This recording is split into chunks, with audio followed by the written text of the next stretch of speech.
ആരാധനകൾക്ക് ഒരാസ്വാദനമുണ്ട്. ഇബാദത്തുകൾ ചെയ്യുമ്പോൾ എത്രത്തോളം നമുക്ക് ആസ്വദിക്കാൻ, നമ്മുടെ മനസ്സിൽ എത്രത്തോളം സന്തോഷമുണ്ടാകുന്നു എന്നത് നമ്മൾ ആലോചിക്കണം. അള്ളാഹുവിൻ്റെ റസൂൽ സല്ലല്ലാഹു അലൈഹി വസല്ലം തങ്ങൾ നമസ്കാരത്തിൽ ആസ്വാദനം കണ്ടെത്തി. സഹാബത്തും അങ്ങനെ തന്നെയാണ്. ഏതൊരു ഇബാദത്തിനും അത് റബ്ബ് അറിയുന്നു എന്നാലോചിക്കുമ്പോൾ അത് ചെയ്യുന്ന വ്യക്തി അതിലൊരു ആസ്വാദനം കാണും. മഹാനായ ഇബ്നുൽ ഖയ്യിം പറഞ്ഞു, ലൗ അലിമൽ മുതസദ്ദിഖ്, ഒരു സ്വതക്ക നൽകുന്ന വ്യക്തി അറിഞ്ഞിരുന്നുവെങ്കിൽ, അന്ന സ്വദഖതഹു തഖഉ ഫീ യദില്ല ഖബല യദിൽ ഫഖീർ, നമ്മൾ കൊടുക്കുന്ന പണം അതാ ഫക്കീറിൻ്റെ കയ്യിലേക്ക്, ആ ദരിദ്രനായ വ്യക്തിയുടെ കയ്യിലേക്ക് എത്തുന്നതിന് മുമ്പ് അള്ളാഹുവിൻ്റെ അരികിലേക്ക് എത്തുന്നു എന്നറിഞ്ഞിരുന്നുവെങ്കിൽ, ലഖാനത് ലദ്ദത്തുൽ മുഅ്തി അക്സറ മിൻ ലദ്ദത്തിൽ ആഖിദ്, നമ്മൾ കൊടുക്കുന്ന പണം ആ പാവപ്പെട്ടവൻ്റെ കയ്യിൽ കിട്ടുന്നതിനേക്കാൾ മുന്നേ അള്ളാഹുവിൻ്റെ അരികിലേക്ക് എത്തും എന്നത് നൽകുന്നവൻ അറിഞ്ഞിരുന്നുവെങ്കിൽ സ്വതക്ക കിട്ടിയവനേക്കാൾ സന്തോഷം സ്വതക്ക നൽകുന്നവനായിരിക്കും. നമ്മളൊരു പണം കൊടുക്കുമ്പോൾ കിട്ടുന്നവർക്കാണ് സന്തോഷം. നമ്മൾ അരി കൊടുക്കുമ്പോൾ, മറ്റൊരു ചാരിറ്റി നമ്മൾ ചെയ്യുമ്പോൾ അത് സ്വീകരിക്കുന്നവർക്കാണ് സന്തോഷം. അവർക്കൊരു ഹൈറ് കിട്ടി, ഒരു നന്മ കിട്ടി എന്നവർ കരുതുന്നു. പക്ഷെ കൂടുതൽ സന്തോഷിക്കേണ്ടത് വാങ്ങുന്നവനേക്കാൾ നൽകുന്നവനാണ്. കാരണം ഫക്കീറിൻ്റെ കൈകളിലേക്ക് എത്തുന്നതിന് മുമ്പ് അതിൻ്റെ പ്രതിഫലം, ആ നന്മ അള്ളാഹുവിൻ്റെ അരികിലേക്ക് എത്തിയിട്ടുണ്ട്. അത് സ്വതക്കയുടെ വിഷയം മാത്രമല്ല, ഏതൊരു കാര്യത്തിലും ഏതൊരു ഇബാദത്തിലും അങ്ങനെ ഒരു ആസ്വാദനം, അങ്ങനെ ഒരു സന്തോഷമുണ്ട്. ലൗ അലിമൽ മുലൂഖ് വ അബ്നാഉൽ മുലൂഖ്, രാജാക്കന്മാരും രാജാക്കന്മാരുടെ സന്താനങ്ങളും അവരറിഞ്ഞിരുന്നുവെങ്കിൽ, മാ നഹ്നു ഫീഹി മിനൻ നഈമി വസ്സുറൂർ ലജാദലൂനാ ബിസ്സുയൂഫ്, ഈ ഒരു ആനന്ദം, ഈ ഒരു സന്തോഷം, നമ്മൾ അനുഭവിക്കുന്ന ഇബാദത്തുകളിലൂടെ നമ്മൾ അനുഭവിക്കുന്ന ആനന്ദം, സ്വതക്ക നൽകുമ്പോൾ ആ നൽകുന്നവൻ അനുഭവിക്കുന്ന സന്തോഷം, ദീനീ മാർഗത്തിൽ പ്രവർത്തിക്കുമ്പോൾ അവരനുഭവിക്കുന്നൊരു സന്തോഷം, അത് രാജാക്കന്മാരറിഞ്ഞിരുന്നുവെങ്കിൽ, രാജാക്കന്മാരുടെ മക്കൾ അറിഞ്ഞിരുന്നുവെങ്കിൽ അവർ വാളുകൾ കൊണ്ട് ആ സന്തോഷത്തിന് വേണ്ടി നമ്മളുമായി പോരാടുമായിരുന്നു. ഞാൻ പറഞ്ഞു വരുന്നത്, ഇബാദത്തുകളിൽ ഒരു സന്തോഷമുണ്ട്, അതുപോലെ തന്നെ മറ്റൊരു സന്തോഷമുണ്ട്. മഹാനായ ശൈഖുൽ ഇസ്ലാം ഇബ്നു തൈമിയ്യ അദ്ദേഹം പറഞ്ഞു, ഇന്ന ഫിദ് ദുനിയ ജന്ന, ഈ ദുനിയാവിൽ ഒരു സ്വർഗമുണ്ട്, ഈ ദുനിയാവിൽ ഒരു സ്വർഗം. മൻ ലം യദ്ഖുൽഹാ ലാ യദ്ഖുലുൽ ജന്നത്തൽ ആഖിറ, ആ ദുനിയാവിലെ സ്വർഗത്തിൽ പ്രവേശിക്കാത്ത ഒരുത്തൻ ആഖിറത്തിലെ സ്വർഗത്തിൽ പ്രവേശിക്കൂല. ദുനിയാവിലൊരു സ്വർഗമുണ്ട്, ആ സ്വർഗത്തിൽ പ്രവേശിക്കാൻ ഒരാൾക്ക് കഴിയണം, അവനാണ് ആഖിറത്തിലെ സ്വർഗത്തിൽ പ്രവേശിക്കുക. ദുനിയാവിലെ സ്വർഗം എന്ന് പറഞ്ഞാൽ ഏതെങ്കിലും ഒരു പ്രദേശമല്ല, ഏതെങ്കിലും ഒരു സ്ഥലമല്ല. അതെന്താണ് എന്ന് വിശദീകരിച്ചു മഹാനായ ഇബ്നുൽ ഖയ്യിം. അദ്ദേഹം വിശദീകരിക്കുകയാണ്. ഷെയ്ഖ് പറയുന്നത്, മാദാ യസ്നഉ ബി അഅദായി, അദ്ദേഹം പറയാണ്, എന്നെ എൻ്റെ ശത്രുക്കൾക്ക് എന്താണ് ചെയ്യാൻ കഴിയുക? ഷെയ്ഖുൽ ഇസ്ലാമിന് അത്രയേറെ ശത്രുക്കളുണ്ട്. രാജാക്കന്മാർ മുതൽ താഴോട്ട് ശത്രുക്കളുണ്ട്. എല്ലാ ബിദ്അത്തിന്റെ കക്ഷികളും അദ്ദേഹത്തിനെതിരായിരുന്നു, സുന്നത്തിൻ്റെ കൂടെ നിന്നതിൻ്റെ പേരിൽ. അദ്ദേഹം ചോദിക്കുകയാണ്, എൻ്റെ ശത്രുക്കൾക്ക് എന്നെ എന്തു ചെയ്യാൻ കഴിയും? ജന്നത്തി വബുസ്താനി ഫീ സ്വദിരി, എൻ്റെ സ്വർഗവും സ്വർഗത്തിലെ തോപ്പും എൻ്റെ സ്വദറിലാണ്, എൻ്റെ നെഞ്ചിലാണ്. എൻ്റെ സ്വർഗം എൻ്റെ കൂടെയുണ്ട്, എൻ്റെ സ്വർഗത്തിലെ തോപ്പുകൾ എൻ്റെ കൂടെയുണ്ട്. ഐനമാ ദഹബ്തു ഫഹുമാ മഈ, ഞാൻ എവിടെയാണെങ്കിലും ആ സ്വർഗം എൻ്റെ കൂടെയുണ്ട്. അത് ദുനിയാവിലെ സ്വർഗമാണ്. അതെന്താണ്? അദ്ദേഹം വിശദീകരിക്കുകയാണ്, സിജിനി ഖുൽവ, എന്നെ ശത്രുക്കൾ കൊണ്ടുപോയി ജയിലിലിട്ടു, അതെനിക്ക് ഖുൽവത്താണ്. എന്നെ ജയിലിൽ അടച്ചാൽ ഞാനും എൻ്റെ റബ്ബും ഒറ്റക്കാകുന്ന നിമിഷമാണത്. എനിക്ക് അത്രയും ആനന്ദമാണ്. അദ്ദേഹത്തിൻ്റെ മരണം പോലും ജയിലിലാണ്. ജയിലിലെ കിണറിൽ അടിത്തട്ടിൽ ഇബ്നുൽ ഖയ്യിമിൻ്റെ കൂടെ എന്നെ ജയിലിൽ കൊണ്ടുപോയിട്ടു. നമ്മൾ പറയല്ലോ നരകതുല്യമായ ജീവിതം, ജയിലിൽ എത്ര കാലം കിടന്നു. അത് നരകമാകുന്നത് എപ്പോഴാണ്? ദുനിയാവിൻ്റെ സ്വർഗം ആസ്വദിക്കാൻ കഴിയാതെ പോകുമ്പോഴാണ്. ദുനിയാവിൻ്റെ സ്വർഗം ഒരാൾ ആസ്വദിച്ചു കഴിഞ്ഞാൽ ജയിലിൽ കൊണ്ടുപോയിട്ടാൽ അവനെ സംബന്ധിച്ചിടത്തോളം അവനും റബ്ബും ഒറ്റപ്പെട്ടു. എനിക്കെൻ്റെ റബ്ബിനോട് സംസാരിക്കാൻ, എനിക്കെൻ്റെ റബ്ബിൻ്റെ മുന്നിൽ കാര്യങ്ങൾ ഇറക്കി വെക്കാൻ ഞാൻ ഏറ്റവും അധികം ആസ്വദിക്കുന്ന നിമിഷമായി അത് മാറും. വഖത്ലി ഷഹാദ, ഇനി എൻ്റെ ശത്രുക്കൾക്ക് ഏറ്റവും അധികം എന്നെ ചെയ്യാൻ കഴിയുന്നത് എന്താണ്? എന്നെ കൊല്ലുക എന്നതാണ്. എന്നെ കൊന്നാലോ എനിക്ക് ഷഹാദത്താണ്, എനിക്ക് രക്തസാക്ഷ്യമാണ്. വഇഖ്റാജി മിൻ ബലദി, ഈ നാട്ടിൽ നിന്ന് എന്നെ പുറത്താക്കി. സിയാഹ, അള്ളാൻ്റെ മാർഗത്തിലുള്ള ഹിജ്റയാണ് എനിക്കത്. ഇനി എന്താണ് ദുനിയാവിലെ സ്വർഗം? മഅരിഫത്തുല്ലാ, അള്ളാനെ അറിയലാണ്. വ മഹബ്ബത്തുഹു, ആ റബ്ബിനെ ഇഷ്ടപ്പെടലാണ്.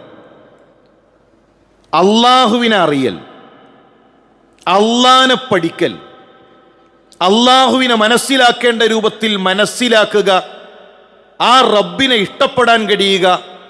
അങ്ങനെ ഒരു മനുഷ്യന് സാധിച്ചാൽ അവന് ദുനിയാവിലെ സ്വർഗം കിട്ടി. ആ ദുനിയാവിലെ സ്വർഗം കിട്ടിയവനാണ് നാളെ പരലോകത്തിലെ സ്വർഗം. ദുനിയാവിലെ സ്വർഗം ആസ്വദിക്കാൻ കഴിയാത്തവന് പരലോകത്തിലെ സ്വർഗം ആസ്വദിക്കാൻ കഴിയില്ല.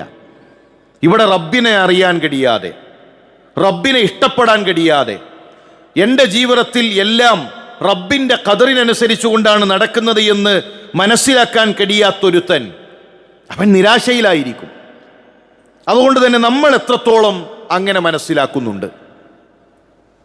ഷേഖിനെ ജയിലിലടച്ചു. ഇന്ന് നമ്മൾ പറയുന്ന എന്തെല്ലാം പരീക്ഷണങ്ങളുണ്ടോ ആ പരീക്ഷണങ്ങളെല്ലാം അദ്ദേഹത്തിന് നൽകി.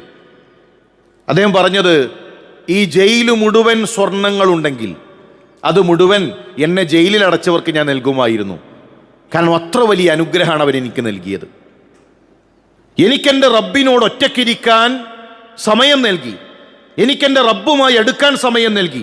അത്ര വലിയ അനുഗ്രഹം നൽകിയവർക്ക് ഇതാ ഇത് മുഴുവൻ സ്വർണങ്ങളുണ്ടെങ്കിൽ ഞാനത് അവർക്ക് നൽകുമായിരുന്നു. ഇത് വെറുതെ പറഞ്ഞതല്ല, അദ്ദേഹത്തിൻ്റെ ജീവിതം കണ്ട് ശിഷ്യന്മാർ നമുക്ക് പഠിപ്പിച്ചു നൽകിയ വിഷയമാണ്. നമ്മൾ പലപ്പോഴും പറയും എല്ലാം പോസിറ്റീവായി കാണണം, ഒക്കെ പോസിറ്റീവായി കാണണം. അതൊരു വെറും പറച്ചിലാണ്. ഒരു രോഗം വന്നാൽ നമ്മളെല്ലാ പോസിറ്റീവും പോവും. ഒരു കടം വന്നാൽ നമ്മുടെ എല്ലതും തീർന്നു. നമ്മുടെ മകന് ഒരു രോഗം വന്നാൽ, മകൾക്കൊരു രോഗം വന്നാൽ, വീട്ടിലൊരു മരണം വന്നാൽ അതോടുകൂടെ എല്ലതും കഴിഞ്ഞു. നമ്മുടെ എല്ലാ പ്രതീക്ഷയും പോയി. നമ്മൾ അത്രേ റബ്ബിനെ മനസ്സിലാക്കിയിട്ടുള്ളൂ, നമ്മൾ അത്രേ റബ്ബിനെ അറിഞ്ഞിട്ടുള്ളൂ. അവിടെയാണ് നമ്മുടെ റബ്ബുമായിട്ടുള്ള ബന്ധം നിൽക്കുന്നത്. എന്നാൽ നമ്മുടെ മുൻഗാമികൾ അങ്ങനെയല്ല. അവർ അത്രമാത്രം അള്ളാഹുവിനെ അറിയാൻ അവർ ശ്രമിച്ചു. അള്ളാഹുവുമായി അവർ ബന്ധം സ്ഥാപിച്ചു, അള്ളാഹുവുമായി അവർ സ്നേഹം വെച്ചു പുലർത്തി. എന്നാൽ സങ്കടകരമെന്ന് പറയട്ടെ, ഇന്ന് മുസ്ലിം സമൂഹത്തിൽ അധികം ആളുകളും അള്ളാഹുവിനെ അറിയേണ്ട രൂപത്തിൽ അറിഞ്ഞിട്ടില്ല, അള്ളാഹുവിനെ അറിയാൻ സമ്മതിച്ചിട്ടില്ല, പടച്ചോനെ അറിയാൻ സമ്മതിച്ചിട്ടില്ല. സാധാരണ പണ്ട് മുതലേ നമ്മൾ കേൾക്കുന്നൊരു ഉദാഹരണമാണ്, മുഖ്യമന്ത്രിയിലേക്ക് നേരിട്ടെടുക്കാൻ കഴിയോ? ഇടയിലൊരു പഞ്ചായത്ത് മെമ്പർ വേണ്ടേ? ഒരു MLA വേണ്ടേ? കളക്ടറുടെ അരികിലേക്ക് നമുക്ക് നേരിട്ട് ചെല്ലാൻ കഴിയോ? നമുക്ക് ഒരു ക്ലർക്ക് അല്ലെങ്കിൽ പിന്നെ മറ്റേ ഏതെങ്കിലും ഒരു ഇടനിലക്കാരൻ വേണ്ടതില്ലേ? അങ്ങനെയല്ലേ നമ്മൾ കളക്ടറിലേക്ക് അടുക്കേണ്ടത്? അള്ളാഹുവിനെ മനസ്സിലാക്കി കൊടുക്കുന്ന രൂപമാണ്. മുസ്ലിം സമുദായത്തിലെ പുരോഹിതന്മാർ, പണ്ഡിതന്മാർ ജനങ്ങൾക്ക് പടച്ചോനെ മനസ്സിലാക്കി കൊടുത്ത പോലാണ്. എത്ര ഗൗരവമേറിയ വിഷയമാണത്, എത്ര വലിയ വിഡ്ഢിത്തമാണത്. മുഖ്യമന്ത്രിയെ സംബന്ധിച്ചിടത്തോളം ഈ ചെല്ലുന്ന എന്നെ പറ്റി വല്ലതും അറിയോ? എന്റെ വിഷയത്തിൽ മുഖ്യമന്ത്രി ജാഹിലാണ്, അറിയാത്ത വ്യക്തിയാണ്, ഒന്നും അറിയില്ല. എന്റെ വിഷയത്തിൽ കളക്ടർ ഒന്നും അറിയാത്ത വ്യക്തിയാണ്. റബ്ബ് അങ്ങനെയാണോ? റബ്ബ് അങ്ങനെയാണോ? ചോദിക്കുന്ന അടിമയുടെ വിഷയങ്ങൾ അറിയാത്ത ആളാണോ റബ്ബ്? ഇനി തിരിച്ചൊന്ന് നമ്മൾ ചിന്തിക്കൂ. മുഖ്യമന്ത്രി എൻ്റെ അയൽക്കാരനാണ്, അല്ലെങ്കിൽ എൻ്റെ തൊട്ടടുത്ത പരിചയമുള്ള വ്യക്തിയാണ് എങ്കിൽ എനിക്ക് മുഖ്യമന്ത്രിയോടൊരു കാര്യം പറയാൻ എളുപ്പമുള്ള വഴി മുഖ്യമന്ത്രിയോട് പറയലാണോ മെമ്പറോട് പറയലാണോ? കളക്ടറും ഞാനും ഒന്നിച്ചു പഠിച്ചതാണ്, അത്രയും അടുപ്പം ഞങ്ങൾക്കിടയിലുണ്ട്. ഞാൻ കളക്ടറോട് പറയുകയാണോ വേണ്ടത്, അതല്ല ഒരു ഇടനിലക്കാരനെ സ്വീകരിക്കലാണോ വേണ്ടത്? ഞങ്ങൾ തമ്മിൽ അങ്ങനെ ഒരു ബന്ധമുണ്ടെങ്കിൽ, നമ്മൾ തമ്മിൽ അങ്ങനെ ഒരു ബന്ധമുണ്ടെങ്കിൽ ഏതാ സ്വീകരിക്കുക? നേരിട്ട് കളക്ടറോട് പറയല്ലേ ചെയ്യുക, നേരിട്ട് മുഖ്യമന്ത്രിയോട് പറയുകയല്ലേ ചെയ്യാം. നമ്മളെ അറിയുന്ന, നമ്മളോട് ഏറ്റവും അടുത്തു നിൽക്കുന്ന ആ റബ്ബിലേക്ക് പോലും ഇടനിലക്കാരെ വെച്ചുകൊണ്ട് പടച്ച റബ്ബിൽ നിന്ന് അകറ്റുന്ന അവസ്ഥയാണ് പലപ്പോഴും നമ്മുടെ നാട്ടിലുള്ളത്. അല്ലാഹു അവനെ പരിചയപ്പെടുത്തി, ഇന്നഹു സമീഉൻ ഖരീബ്. പടച്ചോൻ ആരാണ്? സമീആണ്. നമ്മുടെ പ്രാർത്ഥന കേൾക്കും. പ്രാർത്ഥിക്കണമെന്നില്ല, എന്തെങ്കിലും ഒരു ശബ്ദം പുറത്തേക്ക് വരണമെന്നില്ല. പ്രാർത്ഥന എന്ന് പറഞ്ഞാൽ ഹൃദയത്തിന്റെ അമലാണ്. ആ മനസ്സിന്റെ വിമ്പൽ, ആ മനസ്സിന്റെ വിങ്ങൽ, അത് മതി റബ്ബിനറിയും. ഖരീബ്, നമ്മളോട് അടുപ്പമുള്ള ഒരുപാട് ആളുകളുണ്ട്. അതിൽ അഖ്റബ്, ഏറ്റവും നമ്മളോട് അടുപ്പമുള്ളത് നമ്മുടെ റബ്ബാണ്.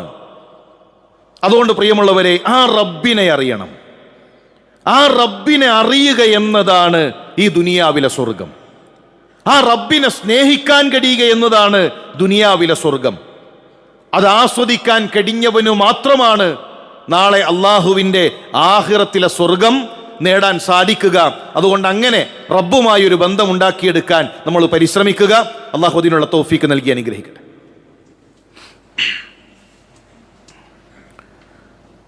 അൽഹംദുലില്ലാഹ് അൽഹംദുലില്ലാഹി റബ്ബിൽ ആലമീൻ വസ്സലാത്തു വസ്സലാമു അലാ റസൂലില്ലാഹ് വഅലാ ആലിഹി വസഹ്ബിഹി അജ്മഈൻ. അമ്മാ ബഅദ്. അള്ളാഹുവിനെ സൂക്ഷിച്ച് ജീവിക്കണമെന്ന് ഉണർത്തുകയാണ്, ഓർമ്മപ്പെടുത്തുകയാണ്. അള്ളാഹുവിനെ സ്നേഹിക്കുക എന്ന് പറയൽ എളുപ്പമാണ്. നമ്മളിങ്ങനെ പറയും, അള്ളാഹിനെ സ്നേഹിക്കണം, അള്ളാഹുവിനാണ് ഏറ്റവും അധികം സ്നേഹം ഉണ്ടാകേണ്ടത്. പറയാൻ എളുപ്പമാണ്, എളുപ്പമുള്ളൊരു വാക്കാണ് സ്നേഹം. സ്നേഹം ഹൃദയത്തിൻ്റെ അമലാണ്. ഒരാളോട് നമുക്ക് സ്നേഹം ഉണ്ടാകൽ അയാൾ അറിയുമ്പോഴാണ്. അറിയാതെ സ്നേഹം ഉണ്ടാകില്ല. എത്രത്തോളം നമ്മൾ അയാളെ കൂടുതൽ അറിയുന്നുവോ അതിനനുസരിച്ച് സ്നേഹം കൂടും. എങ്കിൽ അള്ളാഹുവിനെ അറിയാതെ ഒരു അബ്ദിന് അള്ളാഹുവിനോട് സ്നേഹം വെച്ചു പുലർത്തുക കഴിയില്ല. അള്ളാഹുവിനെ അറിയണം. അള്ളാഹുവിനെ പറ്റി പഠിക്കാതെ ആ സ്നേഹം അധികരിക്കില്ല. അത് വെറുമൊരു വാക്കാണ്. ഞാൻ സ്നേഹിക്കുന്നു, അള്ളാഹിനോട് എനിക്കിഷ്ടമുണ്ട്, അത് ആ വാക്കിലൊതുങ്ങും. അള്ളാഹിനെ ഓർത്ത് അവൻ്റെ കണ്ണിൽ നിന്നൊരു കണ്ണുനീര് വരൂല. അള്ളാഹുവിനെ കണ്ടുമുട്ടാൻ ആ മനസ്സിൽ കൊതിയുണ്ടാകില്ല. അള്ളാഹുവിനെ കണ്ടുമുട്ടുന്ന ഒരു ദിവസത്തെ ആലോചിച്ചുകൊണ്ട് ഒരു സുജൂദിൽ പോലും അവൻ്റെ കണ്ണിൽ നിന്ന് കണ്ണുനീര് പൊടിയില്ല. എന്തേ കാരണം? അവൻ അള്ളാഹുവിനെ അറിഞ്ഞിട്ടില്ല. അറിയൽ എങ്ങനെയാണ്? അള്ളാഹുവിൻ്റെ അസ്മാഉ വസിഫാത്ത് പഠിക്കണം. അള്ളാഹുവിൻ്റെ അസ്മാകൾ പഠിക്കണം. പല ആളുകൾ അതിങ്ങനെ മുസഫിൻ്റെ ബാക്കിൽ ഇങ്ങനെ എഴുതി വെച്ചിട്ടുണ്ട്. അത് കണ്ടു എന്നല്ലാതെ 30 കൊല്ലവും 40 കൊല്ലവും ഈ ദുനിയാവിൽ അള്ളാഹു ആയുസ് നൽകിയിട്ട് നമ്മുടെ റബ്ബിൻ്റെ അസ്മാകളൊന്നും പഠിക്കാൻ സമയം ചെലവഴിച്ചിട്ടില്ല. ഈ ദുനിയാവിലേക്ക് നമ്മൾ വന്നത് ഇബാദത്തിനാണ്. ഇബാദത്ത് ചെയ്യാൻ കുറച്ച് ആരോഗ്യം വേണം, അതിനാണ് ജോലി. നിസ്കാരത്തിന് നിൽക്കുമ്പോൾ, അള്ളാഹിൻ്റെ മാർഗത്ത് നോമ്പ് നോൽക്കുമ്പോൾ, ദീനീ പ്രവർത്തനത്തിന് ഇറങ്ങുമ്പോൾ അതിന് ആരോഗ്യം വേണം, അതിന് ഊക്ക് വേണം, അതിന് അന്നം വേണം. അതിനാണ് അന്നം. അതിനാണ് ഭക്ഷണം, അതിനാണ് ജോലി. വന്നത് ജോലിക്കല്ല, വന്നത് ഭക്ഷണം കഴിക്കാനല്ല, വന്നത് വീടുണ്ടാക്കാനല്ല, വന്നത് ഇബാദത്തിനാണ്, വന്നത് അള്ളാഹുവിനെ അറിയാനാണ്, ആ റബ്ബിനെ ഇബാദത്ത് ചെയ്യാനാണ്. എന്നിട്ട് വന്ന ലക്ഷ്യം മറന്നുപോയി, അള്ളാഹുവിനെ കുറിച്ച് പഠിക്കാൻ മറന്നുപോയി. നാളിതുവരെ അള്ളാഹുവിന്റെ നാമങ്ങൾ എന്താണ്, അള്ളാഹുവിന്റെ സിഫാത്തുകൾ എന്താണ് ഒന്നും അറിയില്ല. പിന്നെ എങ്ങനെയാണ് നമ്മൾ റബ്ബിനെ കുറിച്ചുള്ള ഇഷ്ടം പറയുക? പഠിക്കുമ്പോഴാണ് അള്ളാഹുവിനോടുള്ള ഹുബ്ബുണ്ടാവുക, ഇഷ്ടമുണ്ടാവുക. അതുകൊണ്ട് കൃത്യമായി നമ്മൾ അള്ളാഹുവിന്റെ നാമങ്ങൾ പഠിക്കണം. ആ നാമങ്ങൾ പഠിച്ചാൽ സ്വർഗാണ്, ചെറിയ വിഷയമല്ല. അതുകൊണ്ട് വളരെ ഗൗരവത്തോടുകൂടെ അള്ളാഹുവിൻ്റെ നാമങ്ങളെക്കുറിച്ച് പഠിക്കുന്ന വിഷയത്തിൽ ഒരു ചിന്ത നമുക്കുണ്ടാകണം. അള്ളാഹുവിൻ്റെ ഹിക്മത്തുകൾ തിരിച്ചറിയണം. സലഫുകൾ പറയാറുണ്ട്, വെറുതെ ഒന്ന് ചിന്തിക്കാൻ, നിങ്ങളുടെ കാര്യം തീരുമാനിക്കാൻ നിങ്ങൾക്ക് അവസരം തന്നു. നമുക്കിപ്പോൾ തോന്നല്ലോ, അങ്ങനെ ആകണം, ഇങ്ങനെ ആകണം, അത്ര സമ്പത്ത് വേണം, ഇന്ന വാഹനം വേണം, മക്കളുണ്ടാകണം. മക്കളില്ലാത്തവർക്ക് തോന്നുന്നു മക്കളുണ്ടാകലാണ് വലിയ സൗഭാഗ്യം. വലിയ പിന്നെ ഒരു ജോലിയുള്ള ഒരുത്തനെ കാണുമ്പോൾ, അല്ലെങ്കിൽ വലിയ സമ്പാദ്യമുള്ള ഒരുത്തനെ കാണുമ്പോൾ, ചെറിയ സാലറിയിൽ ജീവിക്കുന്നവർക്ക് തോന്നും അയാളെപ്പോലെ ആയിരുന്നെങ്കിൽ. വലിയ കോടീശ്വരന്മാരെ പോലെ കാണുമ്പോൾ തോന്നും അവരെ പോലെ ആയിരുന്നെങ്കിൽ, ആ കാറുണ്ടായിരുന്നെങ്കിൽ, ആ വീടുണ്ടായിരുന്നെങ്കിൽ. സലഫുകൾ പറയാണ്, അള്ളാഹ് നിങ്ങൾക്ക് അനുവാദം നൽകി, നിങ്ങളെ കാര്യം നിങ്ങൾക്ക് തീരുമാനിക്കാം, നിങ്ങളെ കാര്യം നിങ്ങൾക്ക് തീരുമാനിക്കാം. മക്കൾ വേണോ, നിങ്ങൾക്ക് തീരുമാനിക്കാം. എത്ര സമ്പത്ത് വേണം, നിങ്ങൾക്ക് തീരുമാനിക്കാം. എന്നിട്ട് സലഫുകൾ പറയുന്നൊരു കാര്യമുണ്ട്, എങ്കിൽ ലോകത്തൊരു മനുഷ്യനും ഇന്നുള്ള ഒരു അവസ്ഥയേക്കാൾ മികച്ചതൊന്നും തിരഞ്ഞെടുക്കൂല. ഇന്ന് അവർ ഏത് അവസ്ഥയിലാണോ ഉള്ളത് അതേ അവർ തിരഞ്ഞെടുക്കുള്ളൂ. അതാണ് അവർക്ക് ഏറ്റവും ഹൈറ്. മക്കളില്ലേ, അതാണ് അവന് ഹൈറ്. അതറിയുന്നവനാണ് റബ്ബ്. എനിക്ക് സന്താനം ഉണ്ടാകലാണോ ഇല്ലാത്തതാണോ ഹൈറ് എന്നറിയുന്നവനാണ് റബ്ബ്. ആ റബ്ബിന്റെ ഹിക്മത്താണ് നിന്റെ ജീവിതം എന്നുള്ളത്. അപ്പൊ അതിനേക്കാൾ വലുത് വേറൊന്നവൻ തെരഞ്ഞെടുക്കൂല. ഇപ്പൊ ഉള്ള അവസ്ഥയേക്കാൾ മെച്ചപ്പെട്ടൊരവസ്ഥ അവൻ തെരഞ്ഞെടുക്കില്ല. അതെപ്പോഴേ അറിയുള്ളൂ, റബ്ബിനെ പറ്റി പഠിക്കണം, അള്ളാഹുവിന്റെ ഇടപെടലുകൾ മനസ്സിലാക്കണം. അല്ല എന്നതൊരു വിഷയമാണ്, അതറിയണം. അതറിയാതെ പോകുമ്പോഴാണ് നിരാശയിലേക്ക് പോവുക, വിഷാദ രോഗങ്ങൾ ഉണ്ടാകാം.